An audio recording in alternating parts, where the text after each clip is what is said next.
يا رسول الله صلى الله عليك يا سيدي وعلى آل بيتك المظلومين. صلى الله عليك يا سيدي يا صريع الدمعة الساكبة ويا قرين المصيبة الراتبة يا أبا عبد الله. سادتي فزتم ويا ليتنا كنا معكم فنفوز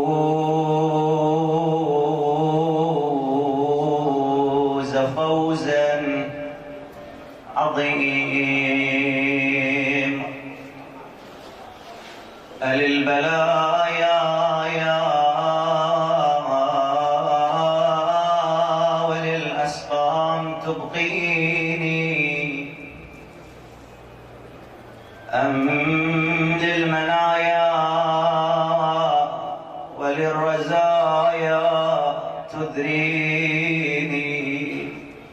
لسان حال مولاتنا فاطمة بنت الحسين العليلة بأبي وأمي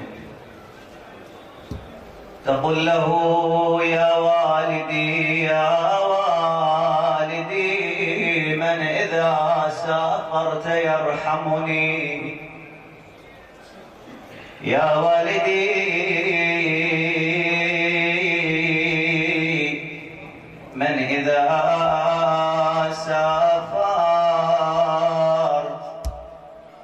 يرحمني ومن من الخوف والأهوال يحميني. وإن تعاظمت الحمى على جسدي عليلة مريضة بأبي وأمي وإن تعاظمت الحمى على جسدي أغير كفك ماء البر يسقيني. أبا يا حسين وأنت تدري بما في الروح يا أبتي وأنت تدري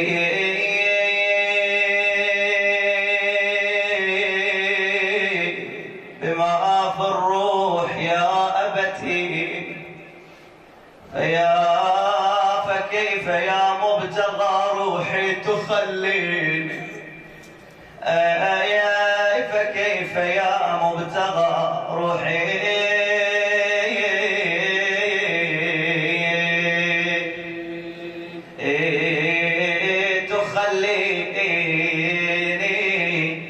تقصر بالحنين والأنين. ومجلس العليلة مجرد إخواني لشفاء المرضى ولقضاء الحوائج. هذه العليلة المريضة الغريبة بأبي وأمي تقول للحسين وأنت تدري بما في الروح يا أبتي فكيف يا مبتغى روحي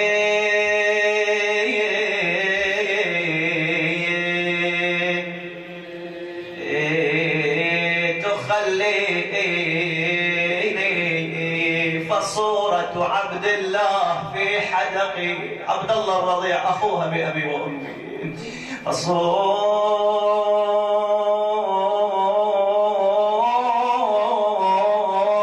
عبد الله في حدقي أبي كأنه يا أبي منها يناغيني. أبي كيف أنساه ليت العين ما نظرت رحيلكم وليتني مت في حين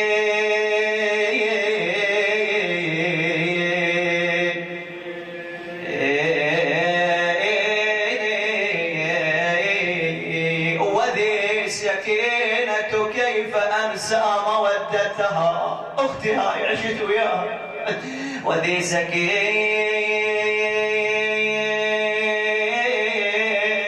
كيف أنسى مودتها وكيف أنسى عندما كانت تداويني.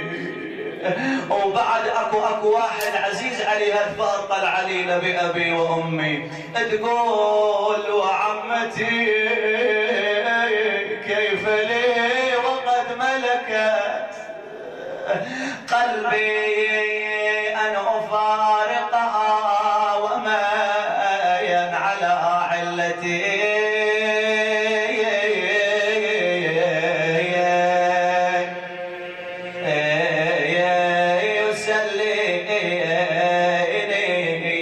بأبي وأمي. الحسين لما عزم على الخروج صاح يا رباب اركبي على الناقة سمعا وطاعة سيد أبا عبد الله، يا سكينة سمعا وطاعة سيد أبا عبد الله، يا رملة يا رقية يا فلان ويا فلان ويا زينب. صعد الجميع الآن متوجهين للرحيل.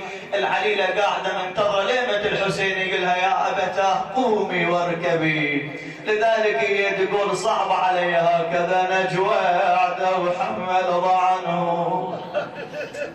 وجني غريب أولان منهم. نجوى عدو حمل عنهم وجني غريب أولان منهم. يحملون وأنا أتفكر لهم تقلبون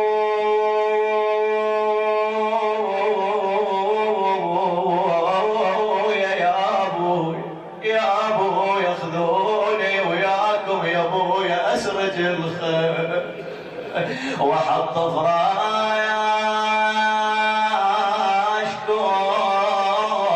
لو تشلشل الليل. ناداها الحسين ودمعته تسيل يقول لها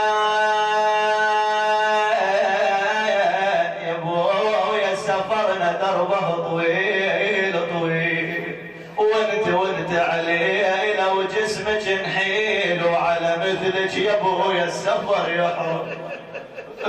الآن بأبي وأمي قالت أبا يا حسين خلوا عند الرضيع هذا أخي يسليني يا ابويا عاد خلوا الطفل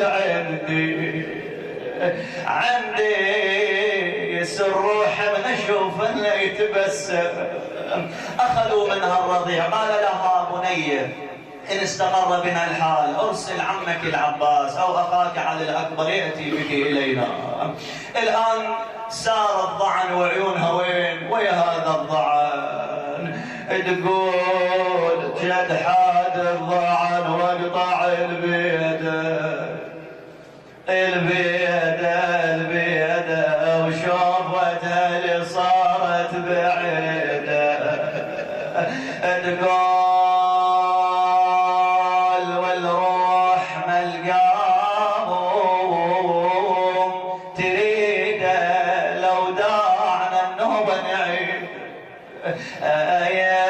يسار وقطع قلبي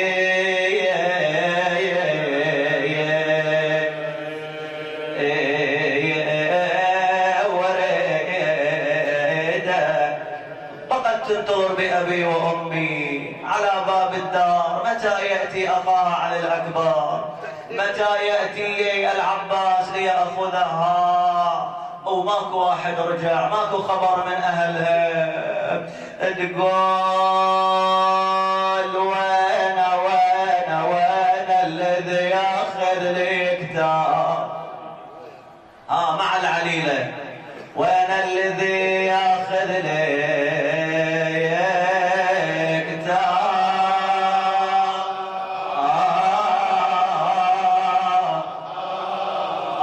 مأجور إن شاء الله. إن شاء الله كلكم عندكم حوائج يم العليلة الظهر هكذا.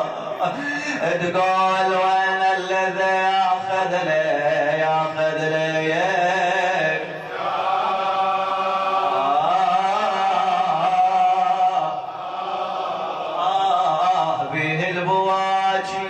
به البواج وبه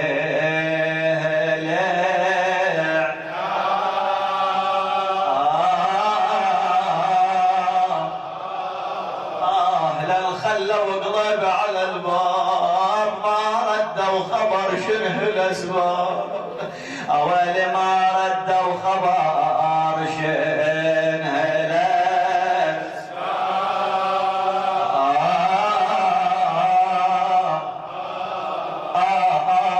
الان وجهت عتابها الى الحسين. هذا البيت اريدك تتامل تقول له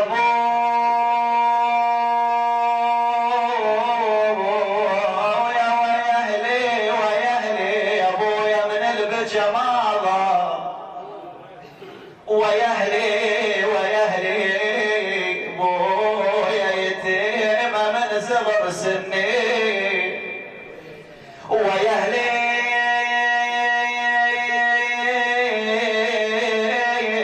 لو اني رايحه وميته ويهلي ولا ظل حايره واصبج بدي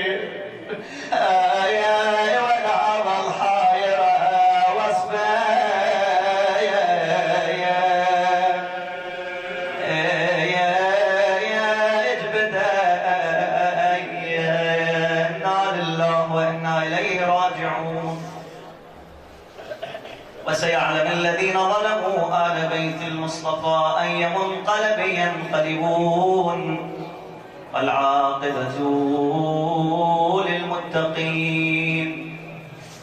بسم الله الرحمن الرحيم.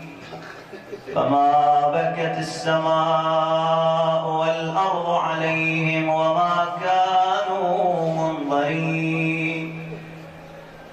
صدق الله مولانا العلي العظيم، صدق رسوله الكريم.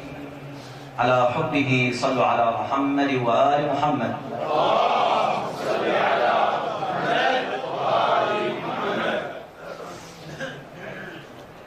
من الشبهات التي يوجهها من في قلوبهم مرض تجاه الشعائر الحسينية المقدسة واتجاه حالة الرتابة في الشعائر، لأنه نحن نقرأ في الزيارة صريعة الدمعة الساكبة وقرين المصيبة راتبة مستمرة مصيبة الحسين لا انقطاع لها. يعترض البعض على هكذا حالة، يقول احنا آمنا بالله أنتم تقيمون العزاء على الحسين، لكن 40 يوم طول الدهر طول العمر أنتم تبكون على الحسين، خلاص كافي، هذا تاريخ راح، فلا بد منه دائما حالة استمرارية. فنحن نقول بأن حالة الرتابة وحالة الاستمرارية في الشعائر هي طبق الموازين والسنن التكوينية والسنن التشريعية.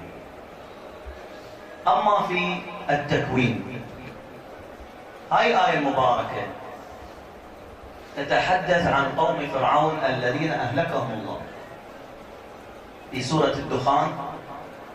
الله يقول ذولا لما أغرقوا وصار عليهم العذاب ما بكت عليهم السماء والأرض، ما بكت عليهم السماء والأرض. جاي يذمهم الله سبحانه وتعالى، ليش؟ لأن السماء ما بكت عليهم. ونحن نقطع بأن القرآن الكريم يا إخواني هو كلام العقلاء ويخاطب العقل.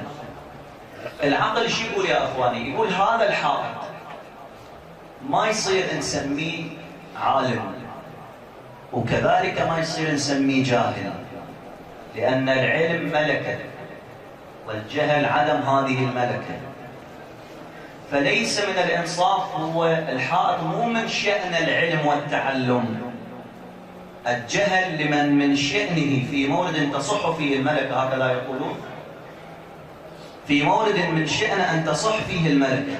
الحائط ليس من شأن العلم ولم يتعلم حتى نصفه بأنه جاهل، يقولون هنا ترتفع الملكة والعدم، لا نصفه بالعلم ولا نصفه بالجهل. انتفت شلون؟ فإذا الله سبحانه وتعالى يجي بالقرآن الكريم يقول السماء ترى ما بكت على هؤلاء، يعني ايش نفهم؟ بأن السماء من شأنها أن تبكي لو لم، من شأنها أن تبكي، وأن الأرض من شأنها أن تبكي. لكن مشكلة البشر يا أخواني هاي الأنانية في التفكير. الإمام الباقر سلام الله عليه يحذرنا من هذا، يقول مو كل شيء لا تدركه تنكره. مشكلة البشر إذا شيء ما يدركه شنو؟ ينكره. الناس أعداء ما جهلوا. الإمام الباقر يقول إذا جاءكم حديثنا فلم تعقلوه، عقلكم ما يتحمله، فلا تردوه فتهلكوا. تهلك إذا رديت حديث أهل البيت سلام الله عليهم. فإحنا أشياء ما نعقلها، مثلا إحنا نقول هاي كل هالأشياء هي ما تعقل. نعم لربما ما تعقل بتعقلنا، ولكن لها تعقل آخر. الله لما نسمع في سورة البقرة ثم قست قلوبكم فهي كالحجارة أو أشد قسوة وإن من الحجارة لما يشقق منه الماء وإن من الحجارة لما يسقط من خشية الله. يعني الحجارة تسقط خشية لله، فهي تدرك وجود الله لو ما تدرك. فكيف تخشى من الله؟ وإن من شيء إلا يسبح لله ولكن لا تفقهون تسبيحه. والشيء في الوجود يسبح لله. نقرأ في سورة الجمعة يسبح لله ما في السماوات وما في الأرض. يقولون ما تستعمل إما لغير العاقل أو للعاقل وغير العاقل من باب التغليب، بما أنه كثير من الأشياء في السماوات والأرض غير عاقلة. احنا بوصفنا للعقل ليس عاقلة بعقل الإنسان، فمن باب التغليب الله قال شنو؟ ما قال يسبح لله من في السماوات، كما في آيات أخرى من في السماوات للعاقل. هنا شنو؟ ما في السماوات وما في الأرض. يعني العاقل وغير العاقل يسبح لله. هذا كل شيء هو يسبح لله. يعني احنا لما نقول في القرآن الكريم النملة قالت لا يحطمنكم سليمان وجنوده وهم لا يشعرون، يعني النملة تدري سليمان وجنوده احتمال يطعون هذا النمل، وبعد تدري وعندها قدرة على الإدراك بأنهم متعمدين لو ما متعمدين وهم لا يشعرون. إذن احنا ليش ننكر بقية المخلوقات؟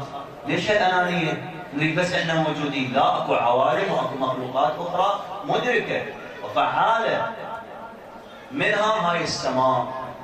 فالله سبحانه وتعالى يقول هاي السماء ترى لها القابليه على البكاء.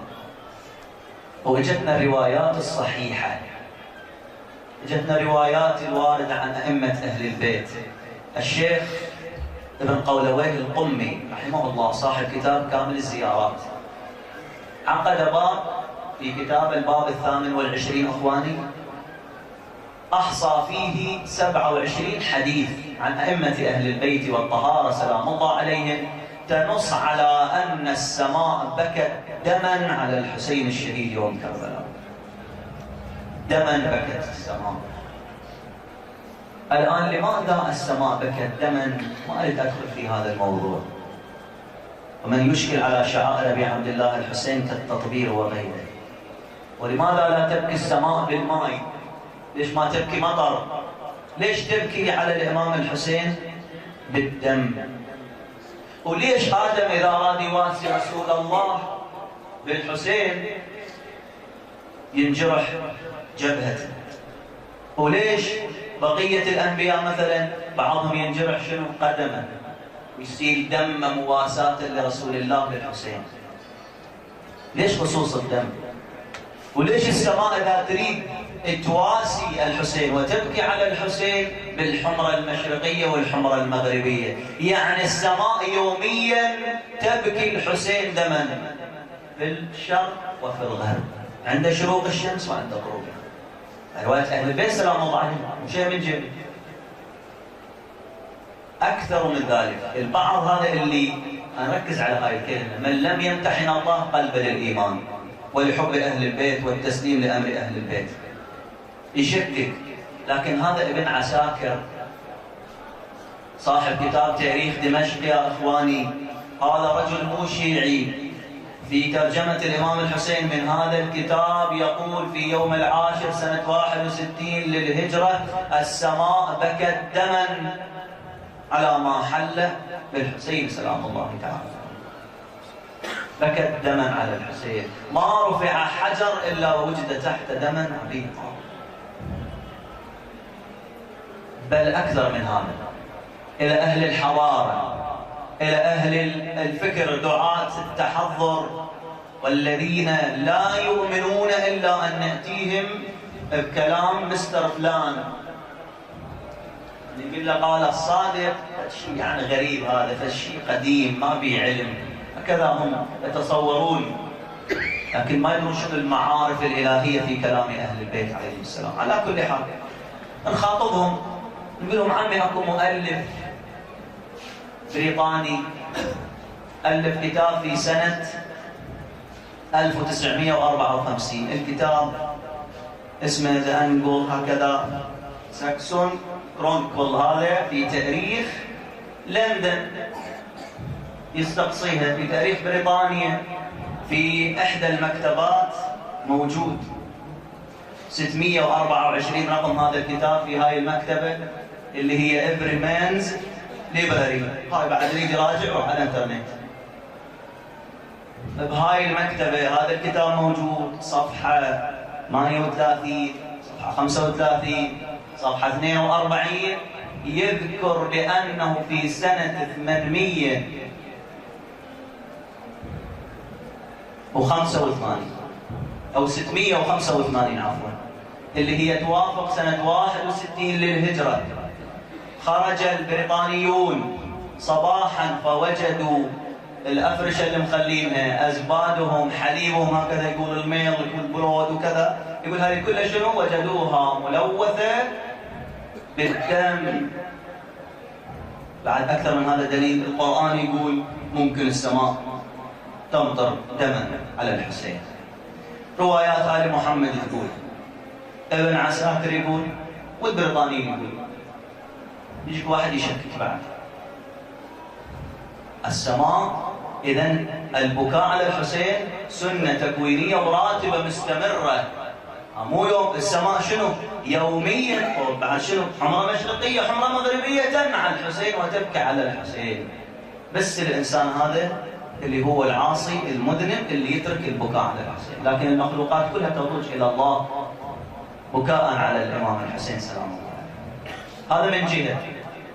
من جهة أخرى، إضافة إلى أنه يمثل حالة عزاء لرسول الله مستمر، إضافة إلى أنه يمثل سنة إلهية وسنة تشريعية، فما المانع من استمرارها؟ نقول أكثر من ذلك، يوجد في القرآن الرثاء سنة قرآنية. القرآن يا أخواني يقرأ شنو؟ الله يقول: القرآن يتلى آناء الليل وأطراف النهار. يعني ذلك احنا يا أخواني خلينا نتفق أولا، نقرأ قرآن الصبح وبالليل. أكو واحد يعترض؟ ماكو اعتراض، هذا نسلم فيه إن شاء الله. زين إذا القرآن الكريم يقرأ رثاء، يحق لنا نقرأ هذا الرثاء اللي هو بالقرآن الكريم كل صباح وكل مساء، يحق لنا ذلك. جيد. الآن مثلا الله سبحانه وتعالى في آياته المباركة التي تتلى آناء الليل وأطراف النهار وما حد يعترض عليها، واللي يعترض هذا معترض على القرآن، معترض على الله جل وعلا. في هاي الآيات من سورة البروج، التحريم والسماء ذات البروج واليوم الموعود وشاهد ومشهود. طيب 4 أقسام. الله يريد يوثق الحادثة، يقول بعد شنو؟ قتل أصحاب الأخدود. هذا مو رثاء؟ هذا مو نعي؟ احنا الآن والله يا مولانا نريد ننعى أصحاب الأخدود صباحا ومساء، أكو إشكال؟ ماكو إشكال. وشوف اللفظة قتل أصحاب الأخدود، وبعد يصور لك الواقعة والتفاصيل حتى تتألم وحتى تتفاعل مع المظلوم، تزداد حقد على الظالم. يقول النار ذات الوقود. اكو نار ترى هاي حرقوها إلهم، وبعد ليش سموهم أصحاب الأخدود؟ لأن حفروا لهم أخدود، حفيرة في الأرض. يقولوا حفروا لهم بعد الحفيرة وخلوا نار إذ هم عليها قعود.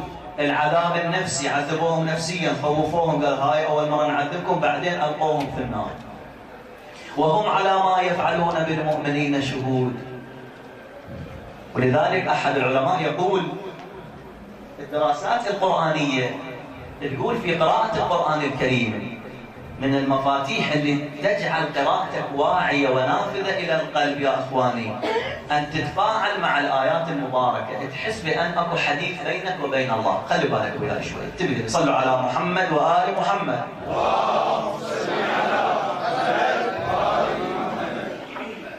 يقول مثلا إذا مررت بآية فيها تشويق تسأل الله ذلك، آية فيها ترهيب تستجير بالله. إذا قال يا أيها الذين آمنوا لما يقولون لبيك اللهم لبيك وسعديك، هكذا علمونا أهل البيت. تكون قراءة يعني شنو حية، تفاعل أكو، جاي تحكي ويا الله تحس هكذا. فمن جملة الأمور شو يقولون؟ يقولون إذا جاءت الآيات بشكل تعليم أحكام شرعية، تقراها شلون المعلم يعلم التلاميذ بأسلوب التعليم.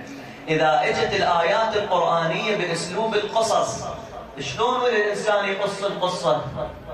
أنت تقصها هكذا تخلي السامع يشعر أجواء، أنه الشعر شنو؟ يشعر بأجواء القصة. إذا كان آية مثلا فيها شدة وغلظة لها طبقتها الخاصة، آية فيها شنو مثلا لطف ورحمة الله، وهكذا كل شيء إلى حسبه. يقول لازم احنا بعد أكثر شيء مخلفة قسم وهو الرثاء. لما نقرأ قتل أصحاب الأخدود ما نقرأها بسرعة، نقرأ هكذا قتل أصحاب الأخدود. هاي واحد. بعد مثلا الله سبحانه وتعالى ذكر لنا حالة من الرثاء والبكاء المستمر والراتب، قضية يوسف ويعقوب سلام الله تعالى عليهما. الله سبحانه وتعالى يقول فلما أجمعوا على أمرهم على أن يلقوه في غيابة الجب. يقول التفتوا أولا ذولا هم مجموعة 11 وهم رجالين زلم وهذا طفل، وأجمعوا أمرهم وين يخلونه؟ في غيابة الجب، في العمق. شايف؟ يدقق التفاصيل الله سبحانه وتعالى شلون، وفي العمق لو مو في العمق. لازم توثق الحادثة، حادثة المظلوم، حتى تتفاعل وياها وتغضب وتستنكر للظالم. بعد أكثر من ذلك الله سبحانه وتعالى يذكر بكاء يعقوب، تولى عنهم بعد شنو؟ قال يا أسفا على يوسف وابيضت عيناه من الحزن فهو كظيم. عيناه ابيضت يعني تلفت عيونه إخواني، يعني أكو ضرر لو ماكو ضرر. يعني ماكو عاقل يقول الواحد تتلف عيونه ماكو ضرر. شلون الشعار الحسينية إذا ضرر حرام؟ الإمام الرضا سلام الله تعالى عليه يقول إن يوم الحسين أقرح جفوننا. أنتم عرب تعرفون شنو الجروح والقروح لولا؟ أقرح يعني شنو؟ صارت قروح بعيوننا إحنا أهل البيت سلام الله عليهم، جرح وبعد فيه قيح وفيه ألم وفيه مرارة. هذا يوم الحسين أقرح جفوننا من شدة البكاء. لأبكين عليك بدل الدموع دما. مو كلام شاعر يا إخواني، ولا مجاز ولا استعارة ولا تشبيه، إنما هو الحق من ربك، كلام الحجة سلام الله عليه. لما يقول بدل الدموع دما يعني دم حقيقي. شلون؟ الآن أهل الطب وأهل العلم يقولون بأن هنالك في العين يا أخواني غدة يتجمع فيها بخار الدم. كلما بكى الإنسان تجمع بخار الدم في هاي الغدة، يتجمع أكثر فأكثر حتى إذا انفجرت هذه الغدة وسال دم. هذا حال إمامنا صاحب الزمان سلام الله، يبكي دما على الحسين سلام الله عليه. بعد أكثر يقدر خاف يقولون علينا دول أنتم مجانين، خاف نشوه السمعة، خاف ننفر الناس. شوف النبي يعقوب أهل ايش قالوا له؟ قالوا له تفتأ تذكر يوسف حتى تكون حرضا أو تكون من الهالكين. أولا أنت راح تهلك هلاك مو ضرر يا إخوان تروح تهلك، يعني تموت أنت راح من شدة البكاء. وويلاه يعقوب إخواني شاف يوسف تحت سنابك الخيل. يوسف قاعد عزيز ما صدق، بس لأنا ما شافه عيونه تلفن راحا. زين إذا بالله عليكم بحق الزهراء إذا يشوفه تحت سنابك الخيل شو يسوي؟ إذا يشوفه يحز من القفاء بأبي وأمي أبا عبد الله. يا حسين لا يوم كيومك أبا عبد الله يا حسين. مجرد أن غيب الله عنا ابن يوسف وهو عزيز مصر عيونه راحا، وتلومنا على البكاء على الحسين اللي ذبح كما يذبح الكبش الإمام الرضا عليه السلام. تدرون شنو معناته كما يذبح الكبش؟ يقول هسه الآن احنا الآن هسه بنسوي عزاء على الإمام الحسين ونذبح فد كبش نذبحه ثواب، مستبشرين ونضحك لو لا؟ مستبشرين ونضحك وفرحانين وكان امر طبيعي. تقول الامام الرضا هكذا الحسين يذبح والناس فرحانه وتضحك. كلش طبيعي عندهم. شلون ما نذبح الكبش طبيعي عندنا هكذا. على كل حال قالوا له تكون حرضا لها تفسيرين، واحد اقوى من الثاني. التفت لنا التفسير. حرضا اولا تكون انت اذيه علينا وتعبتنا وجزعنا من عندك من كثر البكاء. حرضا أذية، تكون أذية على الآخرين. أنت يوميا مخلي سماعتك ويوميا بتشو ويوميا لطم مليانة. هذا واحد تفسير. التفسير الثاني حرضا المقصود بها أن تكون مجنون. يقولون علينا ذول الشيعة شنو؟ متخلفين. واحنا خاف عود لندن، خاف توني بلير ينزعج ويقول هاي مو حضاريه، خاف فلان يقول هاي مو حضاريه. احنا نترك مبادئنا وشعائرنا، مو هيك يريدوننا؟ ولا يطؤون موطئا يغيظ الكفار الا كتب لهم به عمل صالح. بالعكس الله يريدنا احنا باعمالنا نغيظ الكفار. هو الله يقول يريدنا، يقول انت غيظ الكافر، احنا نريدك تغيظه. هو خلي يغتاظ من شعائره. أئمة أهل البيت سلام الله عليهم في تفسير الآية فاسألوا أهل الذكر إن كنتم لا تعلمون. يقول الإمام يقول له شو يفسرونها لكم والله ذول علماء الضلالة؟ يقول له يقولون ذول أهل الذكر الرهبان والأحبار مال اليهود والنصارى. قال له بالعكس إذا تروحوا تسألونهم وين يودونكم؟ لديانتهم لو لا؟ الإمام يقول له أنت حرك عقلك. إذا تروح تسأل الدليل على نبوة النبي منين؟ من ذول الرهبان والأحبار يودونك لليهود والنصارى. إذا احنا أبغى وراء هاي زينة مو زينة الشعيرة، قال زينة خلاص. النتيجة شنو راح يصير؟ راح يصير تابع إلى أنا، متابع لأهل البيت سلام الله عليهم. وين عقولنا راحت؟ على كل حال الإمام الصادق مو هاي نقراها ساجد ويدعو لزوار الحسين يا من خصنا بالكرامه، مو الى ان يقول ارحم تلك الخدود. شو يقول بعد ذولا؟ وقد عاب عليهم اعداءنا شخوصهم وخروجهم الينا. عاب عليهم يعني عابوا يعيبون علي. تدري عندنا روايه رسول الله يقول لعلي بن ابي طالب يقول له يا علي زوار قبوركم في اخر الزمان يعيرون كما تعير الزانيه بزناها. واذا عيرونا واذا قالوا متخلفين واذا قالوا علينا، هو هذا المبدا ما يخالف. يقول فلم يمنعهم ذلك من الشخوص الينا فارحمهم جازيهم بالخير يا رب العالمين. قول الإمام يقول لا، إذا هذا يزعج الآخرين، إذا هذا ما يقبلون به ما ناخذ به. ماكو دين، ماكو شعير أصلا. الآن مولانا هم يقبلون على القصاص السارق تقطع يده. لكم سؤال، الآن حقوق الإنسان العالمية تقبل بأن الزانية ترجم؟ يقبلون هكذا؟ ما يقبلون. لازم نشيل كتاب القصاص والديات ونبدا بالشرع. اذا لازم نعي هاي المساله.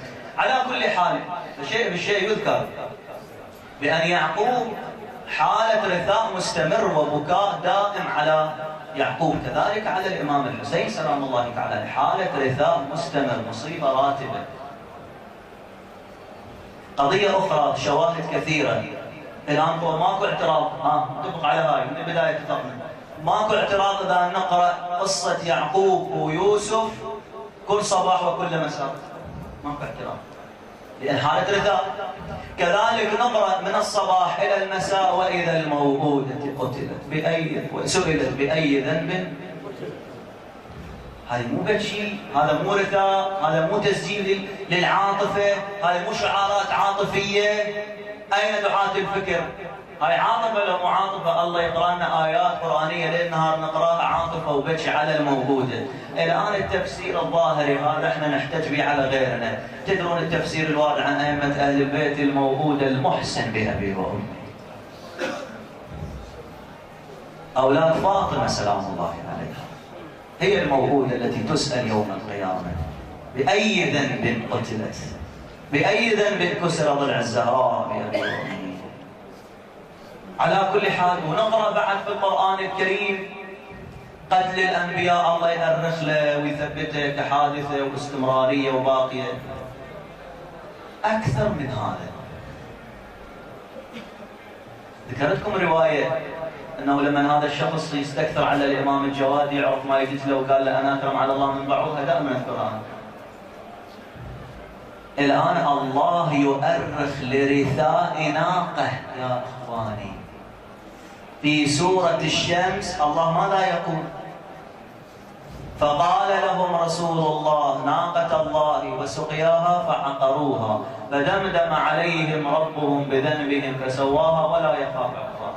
الله جاي يؤرخ ويقول اقروا هذا القرآن، قرآن يتلى آناء الليل وأطراف النهار، ناقة صالح ترى عقروها والله قلبها الدنيا بيهم. ولذلك حق ما عنده وعي وما متنور بنور أهل البيت لما يشكك بالقرآن.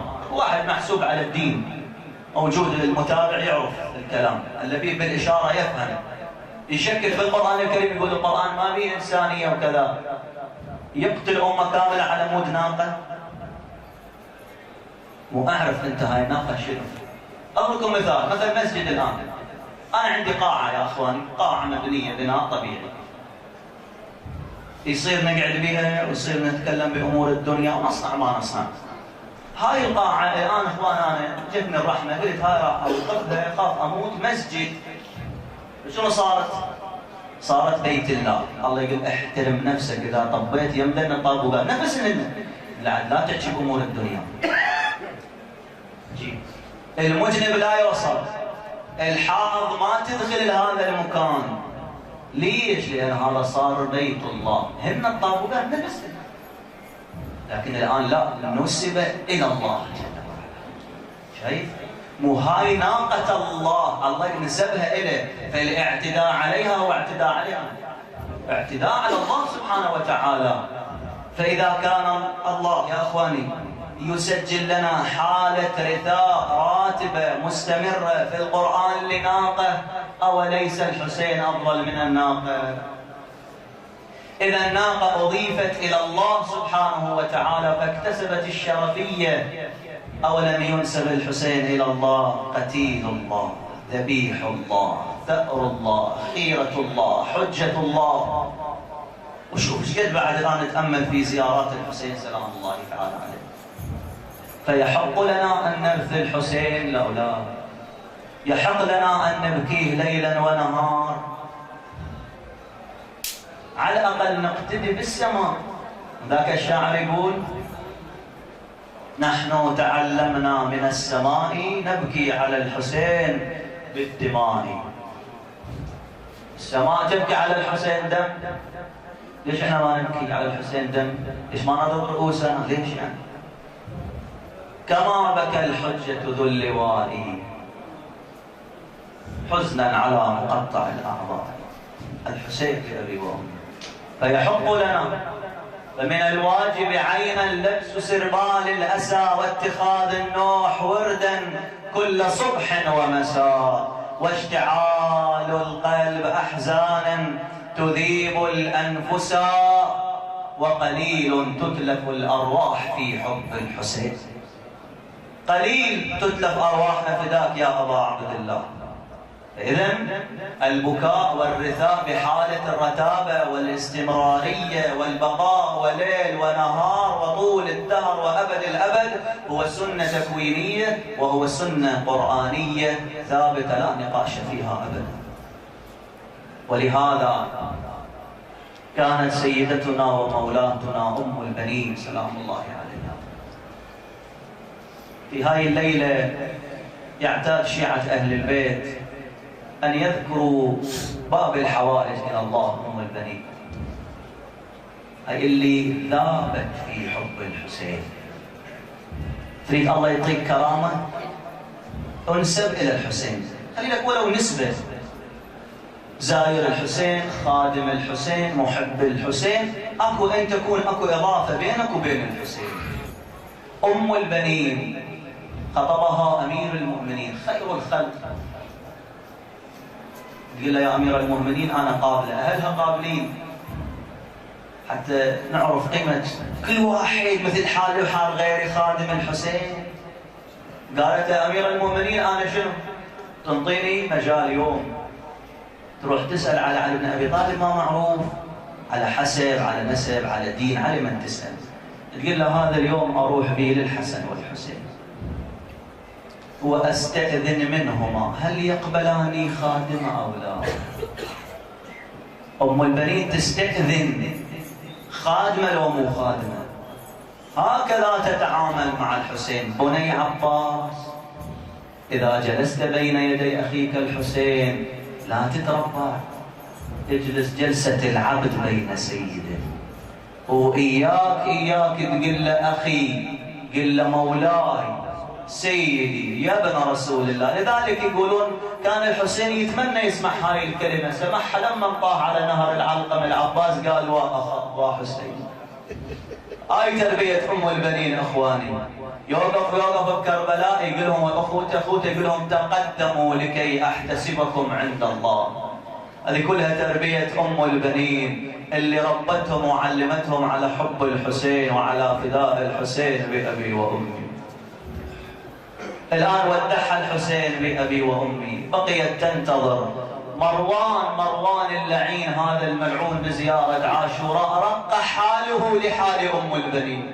يقول تطلع للبقيع تسوي 4 قبور رمزية وبنصهم قبر كبير تكتب عليه هذا قبر الحسين، وتنعد تقول ولا جو أنا أم ال4 راح ولا جو عقبهم أرض ما تلمني ولا جايا وش كثر ونوا على الغضب ولا جو ارفعوا راسي بجهاد الغاضرين. بقت على هذا الحال تنتظر. يقول لما جاء ركب السبايا وبعث الإمام زين العابدين بشر بن حدلم لينعى الحسين، يقول بشر بن حدلم أنا حيرني أمر أم البنين. يقول أنا شايل راية سوداء وأقول يا أهل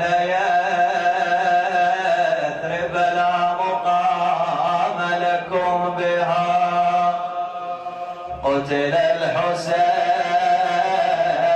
فأدمعي مدرار، الرأس منه على القناة جسم منه بكربلاء مضرج، والرأس منه على القناة يدار. أنا أقول قتل الحسين فأدمعي مدرار. يقول ما بين الناس من بين هالجمع الأكبر للمرة تمشي وتعثر،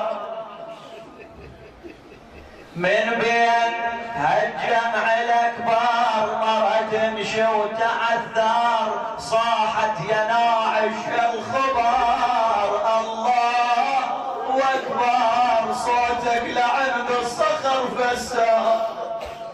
يقول مشت عليها منو هاي؟ قالوا له هاي المرض عباس الأزهر. يقول تقول له يا هذا خبرني عن ولد الحسين. يقول قلت هاي المرأة شنو الظاهر مذهولة. أنا أقول قتل الحسين وهي تسأل عن الحسين، لأن أنستها رزية الحسين ذكر بنيها 4. ما سألتك لا عن عبد الله، لا عن عون، لا عن فلان، لا عن أبو فاضل، إنما أسألك عن قرة عيني مهجة الزهراء الحسين. لما خبرها بالحسين قالت له يا مولاتي زينب وين؟ قالها هاي زينب على مشارف المدينة، جاءت بالأسى والألم. أول تلقت أم البنين تقوم الطير، وأنا أهلك يا زينب قامت تصير، وأنا بدورها الشم والمصابي، وأنا حسين والنا المشير. وإذا زينب تجاوب أم البنين تقل لها والدمع يجري من العيون، أوائل قضوا يا أم البنين بخطة الكون، قضوا ما بين المقبر ومضعون، وبين البلع مدرستها الشام. الآن صار سؤال بين أم البنين وزينب. تقل لا يما نجديك عن عباس ولاد الميامين، أخاف انقصر وعن نصرة حسين، وجب خجل عند امه يتوسم. قالت لها لا يما اشتقولين 3 عام من اخوة الطيبين، وقفوا سور ما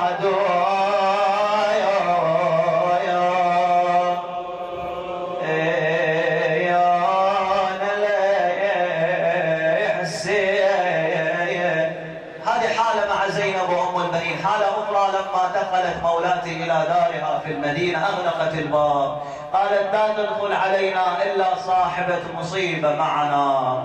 يقول زينب تلتفت إلى دار الحسين تشوفها موحشة خالية، تقلها يا والله ايش موحشة يا داري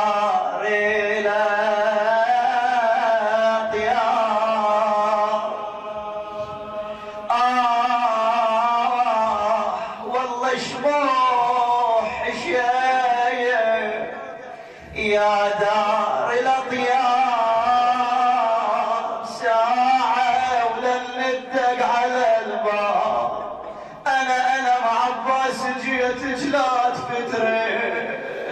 مع زينب نرحب بأم البنين ونرحب بها سيدة بأن تحضر في هذا المجلس المبارك.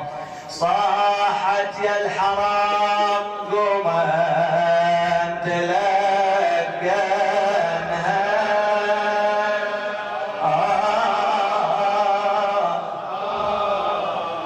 تلقنها، صاحت يا الحرم قوما تلقى.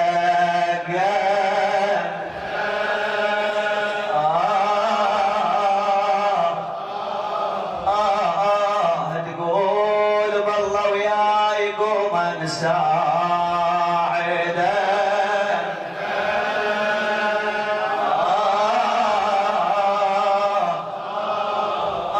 هاي ام البنين راح منها، هاي ام البنين راح من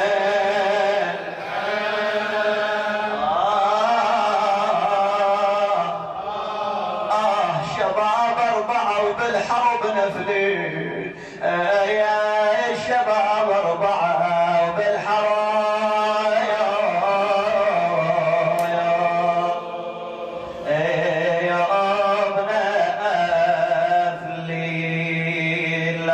تدعو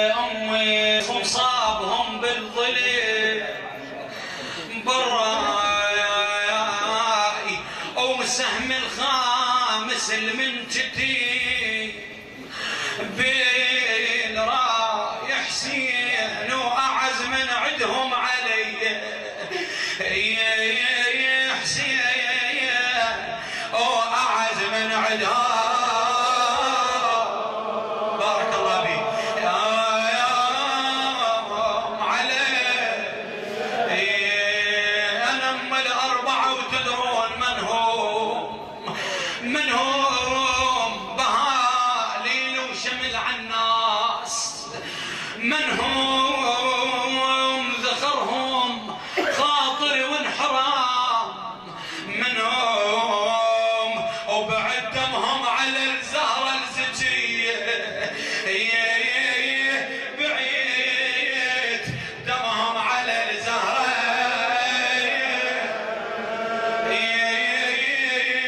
زكية. أنا يا أم الأربعة، أنا أم البنين الطاح مبناي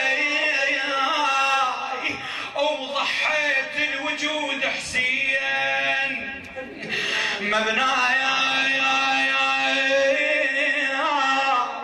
يروح الأصل ويا الفريع ما يبناي، وظل محيرة واصفج بدي وظل محيرة واصفج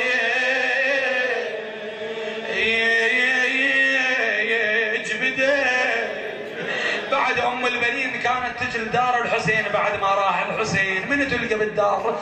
تلقى فاطمه العليله. شو تقول لها العليله؟ تقول لها هنا يا ام البنين اذكر حسين بهالمكان الوالدين شابح العين، وين يا ام البنين حسين وين؟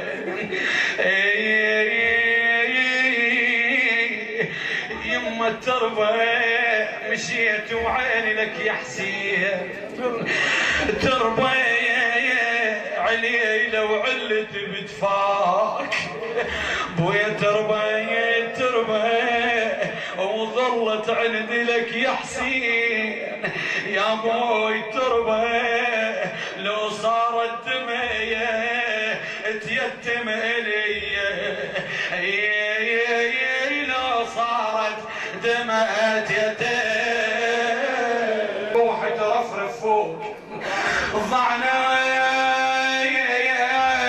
وانا ويا الدار عقب حسين ضعنا تكمل دورتك وبحضنه ضعنا ولمبي شمل قبل المنيه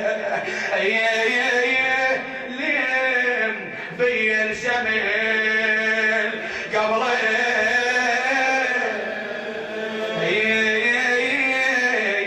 المنيه. بارك الله فيكم على عينك الله يحفظك.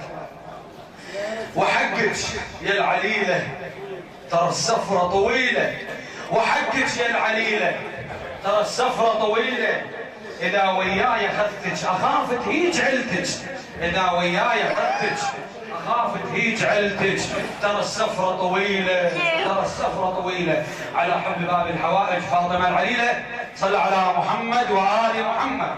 اللهم صل على محمد. ترى السفره طويله وحقك يا العليله، ترى السفره طويله اذا وياي اخذتك اخاف تهيج عيلتك، اذا وياي اخذتك اخاف تهيج عيلتك، ترى السفره طويله، ترى السفره طويله وحقك يا العليله، ترى السفره طويله وحقك يا العليله، ترى السفره طويله اذا وياي اخذتك اخاف